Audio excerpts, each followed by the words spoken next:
Hey guys, welcome back to Clownfish TV. This is Neon. I am not here with Geeky Sparkles in this video, but I'm going to talk about gaming journalists getting laid off. Now, not those gaming journalists. We're going to talk about tabletop gaming journalists getting laid off. It has come to my attention that Dicebreaker is shutting down. Dicebreaker is a pretty well-known tabletop role-playing game fan website, news organization, media outlet, what have you. They got gobbled up by IGN about a month ago, exactly a month ago, and they're already laying people off. I think we're going to see a lot of this happening this year. A lot of this happening this year, because I can tell you, as someone who owns multiple websites, the ad rates are the worst they've been in 15, 20 years. They're absolutely terrible. And a lot of these websites were just kind of eking by to begin with. Some of them were being propped up with venture capital. A lot of media organizations would go out and buy more websites to add to their portfolio, so they had the proper vertical of websites, whether it's gaming or entertainment or politics or whatever it is, you know what I'm saying? And all that venture capital has run out. And Google has tossed a hand grenade into search. Now Google is giving you AI-generated snippets, and a lot of people are not scrolling beyond that. They get their answer at the top of the page, and that is it. And they don't care. They don't care where it comes from. They're not going to click out to your website. They do not care. So we're going to talk about this. There's going to be a lot of vitriol. There's going to be a lot of blaming. There's going to be a lot. And look, it's been going on for the last couple of years now, but geek journalists are losing their jobs in droves. Entertainment journalists are probably the most disposable in the field right now, and they always kind of have been. And this is coming from somebody who started out as a journalist, right? So I can say this. Entertainment journalists are usually the first ones to get cut. And we're going to see a lot of these websites shut down this year into next year. And we've seen so many shut down already, and it's going to get really, really bad. And they're going to ramp up attacks on YouTubers. They're going to ramp up attacks on podcasters. They're going to ramp up attacks on fans, some of them. Not all of them. Some of them are okay. Some of them aren't completely unhinged. But I think there's a lot of jealousy, anger, resentment, bitterness. A lot of these people, I think, thought that they were going to work at these outlets forever and retire with a watch. And I don't know what planet you've been living on, but that has never been the case in content creation. But yeah, it's nice to dream, I guess. We're going to talk about this, and just everything is completely upended, and people are going to start eating each other. And we're already seeing it. Lots of people fighting. Social media is a disaster right now. Fandoms are a disaster right now. We did a video talking about Star Wars fandom yesterday, and it's just like, God. And I think a lot of it is being magnified, exacerbated by the stress of this scene right now. For a lot of people, they're not going to be working in fan content, and they hate YouTubers. They do. They hate people like us. And it's not just because of what we say. A lot of them don't even know what's in our videos. They just don't like our thumbnails. Like, seriously, I've gotten into it with people before. I'm like, okay, so what about the video didn't you like? Well, your thumbnail and your description. I'm like, yeah, but what about the video? Did you watch the video? Because sometimes you just got to play the YouTube game to get attention. But it doesn't mean that's actually what's in the video. I'm just saying. If you were good at this, you would understand it. But anyway, we're gonna talk about this. Just the whole damn thing is imploding at this point. So before we get into it any further, and I've gotten into it pretty far already, please subscribe for more pop culture news, views, and rants. So just to walk it back to May of this year. GamesIndustry.biz, VG247, Eurogamer, Rock, Paper, Shotgun, and Dicebreaker got acquired by IGN Entertainment. They were all part of the Gamer Network, and we have other groups out there, Gamers Group, and whatever group that Giant Bomb belonged to that was owned by Paramount. They got sold off dirt cheap, and people knew that layoffs were probably coming. I don't think they thought they were going to come this quickly, and I'm honestly surprised that Dicebreaker is one of the first sites that they shut down, because there aren't a lot of dedicated tabletop gaming websites out there. There really aren't compared to video game sites. Now, it could be because tabletop gaming has a fraction of the audience that video games have, but it is surprising that this was kind of a unique thing and you guys are choosing that one to shut down first. I mean, they do cover tabletop games on other websites. ICV2 covers the business side of it, but I don't think there are a lot of sites out there that cover the fan side of it so much. Maybe it's just not profitable. Maybe they're not getting enough views. Maybe tabletop gaming has become D&D for so many people. And I have to give a hat tip to Michael Hovermail, who told me about this. He actually watched a video by Dungeons and Discourse, and I highly recommend her channel. She does very, very good work. She does more polished stuff than I do. I just react to news as it happens, and it's not just tabletop gaming, but she does all tabletop gaming, and she's very good at it. And it's a very good channel, so I definitely recommend that one if you're interested in more tabletop news. But Michael's actually working with us on Adventure Engine. Michael and his company, they're working with us on Adventure Engine. We've been working on it for about a year and a half. I want to say year and a half, maybe 2 years. We've been kind of, back and forth. It's been slow going. We both have things going on in the real world and with other business obligations. But we're kind of just creating our own system. And it's not going to be OSR. This one's not OSR. I think that the Hovermails are working on something that's more in line with more traditional tabletop, but on their own. But the one that we're working on together is Adventure Engine, and it is kind of, I guess, an idealized version from where I'm sitting of what people think D&D is, but it actually isn't. Now, what we're not going to be doing is a lot of the theater kids stuff. We'll talk a little bit more about that later. There's some craziness going on in D&D. But we're going to be launching this, maybe a year from now. I don't know, next year, probably next year sometime. We're playtesting right now, but I'm encouraged. I think a lot of people are going to like this. Again, I have no illusions about competing with Hasbro, mega conglomerate Hasbro, but I would be thrilled if we had a few thousand people playing this game system. So we'll see what happens. Anyway, let's talk about this. Yeah, so IGN bought Dicebreaker. They're shutting it down already. I don't know where the news broke. It might have broke on Reddit, but here are some of the tweets. This has come from Matt Jarvis, the EIC. He said, "Unfortunately, I am being made redundant following the recent Gamer Network IGN buyout and will no longer be the EIC of Dicebreaker after this week. The good news is that means I can come work for you, full-time or freelance ops, all of interest." Thread for the rundown. Wow, that's kind of like, I admire his moxie. I admire his willingness to put himself out there. But like a lot of people, I'm seeing it in the animation industry and in comics. They're like, hey, I'm looking for work. I'm looking for work on social media, which, I would hire some more people, but we had to lay people off. And it killed me to do it, but like the ad revenue is just not there. We're down to just a couple of writers, and they're the writers that have been with us pretty much since the beginning. And we had to lay some other writers off, and I hated doing it, but it is what it is, right? This is Alex Mahan, senior staff. I am being made redundant from my role as senior staff writer for Dicebreaker as of this week. It's devastatingly sad to say goodbye to the best stage of my life yet, but that's the way the cookie crumbles. Yeah, pretty much. Unfortunately, this is very, very common. I don't know where a lot of these people are going to go. I'm going to be honest. I think that geek journalism jobs, whether it's video games or comic books or movies or whatever, I think they're fewer and further between now because a lot of digital media outlets are focusing on things they think makes them more money. And that would be, politics, world news, whatever SEO clickbait they're chasing after, and not necessarily geek stuff, right? Cat's out of the bag now, says Wheels.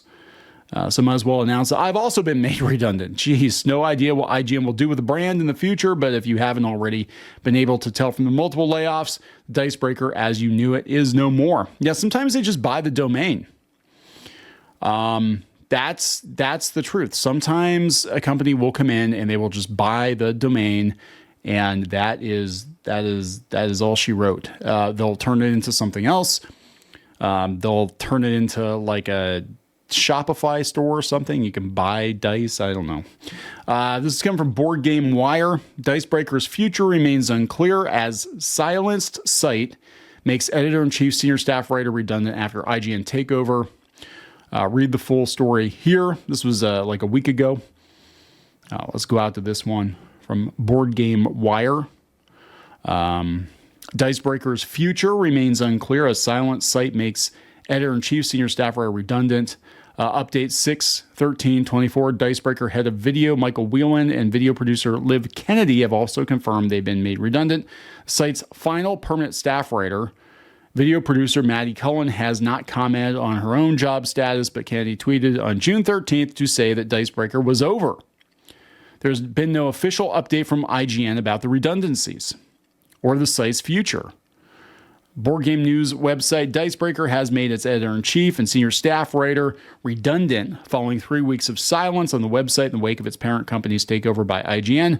Jarvis, who has been the EIC almost since the inception of the site in 2019, emailed contributors today to announce that his last day will be Friday and apologized for his unavailability during his redundancy process, saying he's been as frustrated as you with the silence. Meehan took to Twitter today in the wake of Jarvis's announcement to confirm she'd been made redundant. The site's YouTube channel, which has 108,000 subscribers, has received no new uploads in the past 3 weeks. Let's go out and see if they've got anything. This is about a week ago. No, looks like a month ago was the last time they updated. Yeah, IGN's just killing these websites because it's competition, right? Because you can go to IGN for game news. So Dicebreaker's launch in 2019 was something of a watershed moment for the tabletop game industry. Okay, so that's interesting. I thought Dicebreaker was around longer than that. We're on the 5-year mark, and that's usually when companies decide whether to commit to the bit, as they say, or pull the plug on a business endeavor. And they had the unfortunate timing of getting sold now when the ad rates are at a historic low. So there really isn't any incentive to keep the site in business. I'm sure they were making pretty good money during the pandemic. A lot of people were making really good money online during the pandemic, and those days are over. I mean, we had about 2 or 3 years where ad rates were the highest I've ever seen them. Like they were through the roof, and then it just all crashed. I mean, it crashed hard. I can't even tell you guys. I mean, we lost, I want to say 90% of our banner ad revenue on our websites. It was bad, and it's still in decline. Like everybody's scrambling trying to find a way to monetize blogs, and I don't know if there really is a good way to do it other than like Substack. Do it individually. Site has been one of the vanishingly few board game journalist outlets whose reporting goes beyond new game announcements and reviews, something that Board Game Wire believes is hugely important for an industry which has quickly grown from a relatively small niche hobby into a multi-billion-dollar sector. And that's why everything is getting so damn weird. I just added that. Articles published on the site that otherwise may not have seen the light of day include an expose of alleged toxic workplace culture, investigation into the impact of Twitter's decline on tabletop creators, the reporting of a wave of redundancies at Dark Souls and Elden Ring board game maker Steamforged. So they have a new website. Carter, I guess, was the one who... Oh, yeah, and Lynn Kodega, who I'm familiar with from Polygon, I think, was one from Polygon who got into it with Hasbro over Wizards of the Coast. So, yeah, I mean, it's just like, I don't know, man. It feels like in some level that tabletop is bigger than it's ever been, but also feels like we're kind of on the other side of it. Like it's starting to contract again. Like we hit peak Critical Role, and then Wizards of the Coast blew itself up. They got greedy during the pandemic. And now they're just making some very, very questionable decisions like this one to finally give people a mini to celebrate the 50th of the Warrior from the cover of the basic set, which is the first D&D set I grew up playing. But I do not believe the Warrior was a thick, brown-skinned woman at all. I mean, it's very clear This is a dude. It's very clear. This is a dude. This is a white dude with heavy metal hair. It was the early 80s, But yeah, they've got that going on, and all the AI controversy and this nonsense too. Like, what is going on? I had to look into this. And again, a hat tip to Michael Hovermail, talking about the new classes in what is it? Is it 6E? The 2024 edition, or are we calling it like 5.5e? But apparently you can have dance-offs if you're a bard. D&D gives new bard subclass a last-second nerf. The College of Dance gives D&D bard players an entirely new soundless art form to try out. As you might guess, this D&D bard subclass is all about movement and lets you dance around making unarmed attacks while being very hard to hit yourself, as both your dexterity and charisma modifiers get added to your AC. Wasn't this in Jumanji? Didn't Amy Pond dance fight the bad guys? Oh, God, D&D is so silly right now. It's so silly. But yeah, I think that people are losing interest in D&D because it's so silly. It's not the game that they were playing in Stranger Things. I think it had a boost in popularity from Stranger Things and from Critical Role, and Critical Role went out and they're doing their own thing right now, and that's got some mixed reactions, I guess. And I don't know. I think really at the end of it, and I'm gonna kind of go off here a little bit on a tangent, which I tend to do, but I've been thinking a lot about it, and I think we've basically we're at the other side of like peak mainstream nerd culture, right? I think we had about 10 or 12 years where it was cool to be a geek. It was cool to be in the comic books. It was cool to be in the Star Wars. It was cool to be in the tabletop. And all of these things kind of got ruined by Hollywood and corporations because they were all chasing that money. They're like, well, D&D's hot right now. Star Wars, we got to buy Star Wars. We got to, glam up the nerd prom shit. And we're on the other side of that now. I think that we're going to see a massive contraction in everything, in video games, in tabletop, in, nerd movies, I guess what you would call nerd movies, nerd TV, all this stuff. I think we're going to see a massive contraction because the general public, I think, is over it. And a lot of old school nerds are also over it. They're done. They're walking away from these franchises because corporations came in and they nerfed a lot of the franchises. They took away what made these franchises special. Chasing money, mythical money. They thought, well, if a bunch of smelly old white dudes, like this thing, well, if we change it, we'll get the smelly old white dudes and we'll get this whole new audience. And it didn't work out that way. They basically have all these legacy franchises that are in a lot of ways past their expiration date. They've been handled badly, and I don't know if you can go back. In the case of Star Wars, again, I don't think you can go back. I think it's done. It's cooked. It's over. But I think we're going to see this with a lot of other stuff, too. I think Dungeons and Dragons, definitely. A lot of players have moved on. The hardcore players have moved on. A lot of them just never bothered buying 5e books to begin with, or they're just playing homebrew. I think we're going to see it in the video games. We're going to see people going back to older games and playing indie titles, and we're just going to see a massive contraction. It's not going to be as cool to be a geek again, and that's okay. I think it's all right.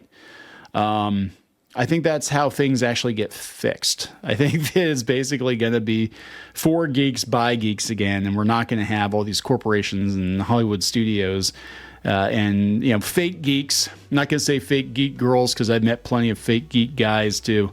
I don't think we're going to have as many fake geeks in this space as we did, but there's not going to be as much money in it either. So you're not going to need a bunch of websites to cover industries that are in decline, or that are, people aren't searching for a whole bunch of information on Star Wars or tabletop games or whatever, because they've checked out. They moved on. And that's what I think is actually going on. So we're going to see a lot of these sites implode, I think. Comics especially. Nobody cares about comic books, the industry anymore. I'm not saying nobody cares about comics or nobody's reading comics, but nobody cares about the comic book industry anymore. They just don't. It's like we peaked. It's over. for the most part. The general public isn't. You're not making new comic book readers. Kids aren't reading comics. Kids aren't watching Star Wars. Kids, I don't know if kids are even getting into Dungeons and Dragons anymore. I mean, they might have for a while because of Stranger Things, but then they got into it and they're like, damn, this is weird, or damn, this is expensive. It's a very expensive hobby. So, you know, I don't know, guys. We'll see. We'll see what happens. But there we go. We're going to see a lot of this. We're going to see a lot of assault. We're going to see a lot of blame. They're going to blame people like us. And I'm sorry. I am sorry. But, you know, we're going to stay the course as long as we can. I'm going to wrap it up. Please subscribe. We'll talk later.